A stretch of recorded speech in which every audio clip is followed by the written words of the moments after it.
Hey, it's Saturday, and guess what? I'm coming to say that life is very normal. Um, I'm writing my fourth book, and I got up today kind of late because I slept in because I work a regular job, so I slept in on today.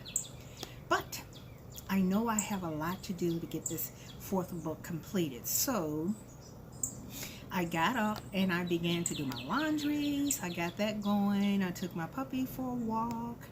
I cleaned up the kitchen and put up the dishes and did all of my wifely regular duties. And now I'm sitting out on the patio and I'm just listening to the birds chirp. My puppy's running around.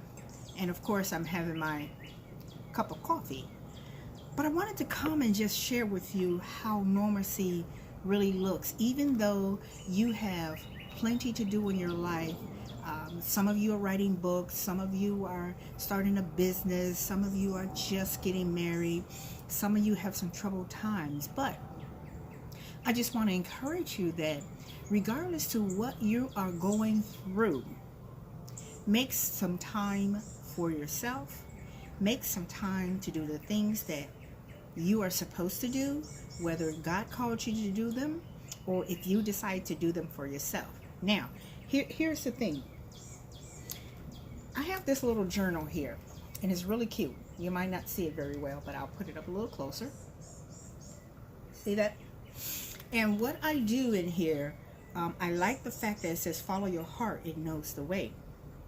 But when we follow our heart, we have to make sure as a believer that your heart is following Christ.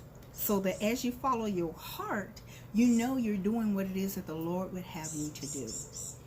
And so one night about 1 o'clock in the morning, I was getting ready for bed because I had been writing and typing all day long. And I started writing at like 1 o'clock in the morning. Really? I was like, okay, Lord, I'm going to write this down anyway. So anyway, it's called Maintaining Your Writing Focus. Now, I'm going to put this on my blog at www.frizellaDunniganTaylor.com. Write to Writers. That's my blog page.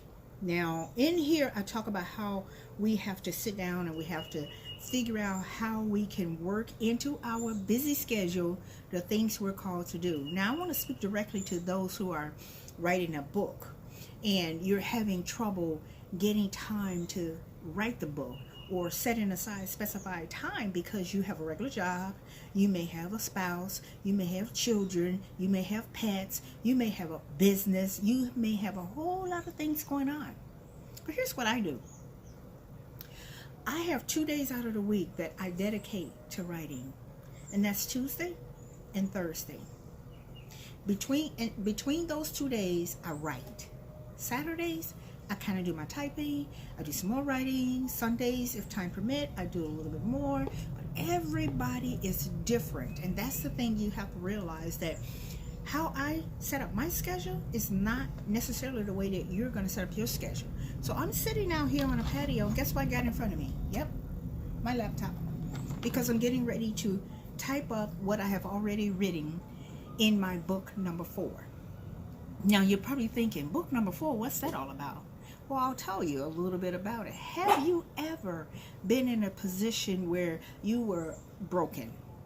You were just kind of despondent to a lot of things around you, and you were not able to move from a place. You know, you're going through the motions of life thinking that, God, something's got to give here because I am not making any headway. I am not moving in a direction that's conducive for me, my family, my children.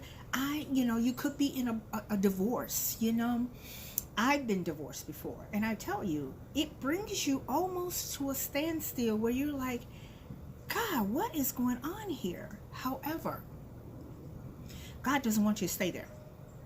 He do not want you to stay in a state of brokenness. He do not want you to stay in a state of despondency where you're unable to respond to things in life.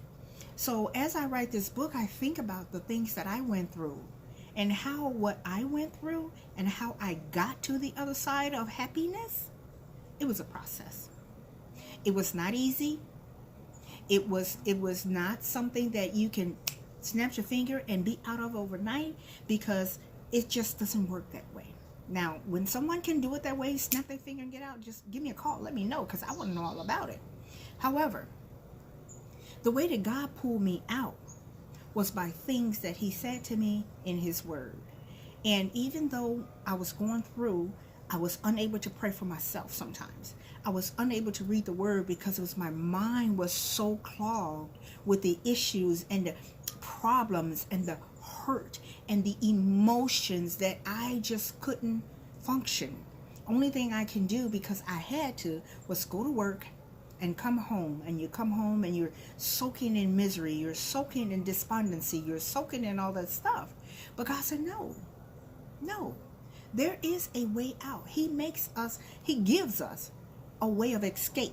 He creates it, he makes it. It's up to us to take it.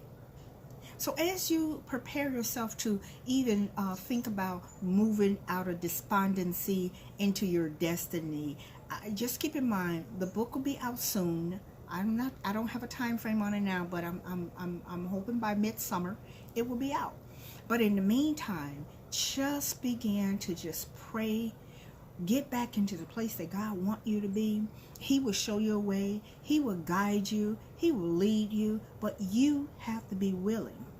There is an appointed time for all of us. And God sets up divine appointments for us, whereas we don't realize it at the time. But when we walk away from it, it goes, that couldn't be nothing but God.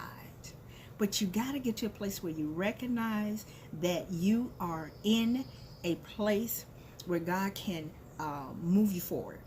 So I just wanted to share that with you today, and hopefully it'll be encouragement for someone. I'm going to get back to writing and typing on today, because I want to get a little bit done before my husband gets off work. It is his birthday weekend, and we've already started celebrating. So have a blessed day, and remember, God wants you to move from despondency to destiny. Why? Because your destiny awaits. Talk to you soon. Have a blessed day.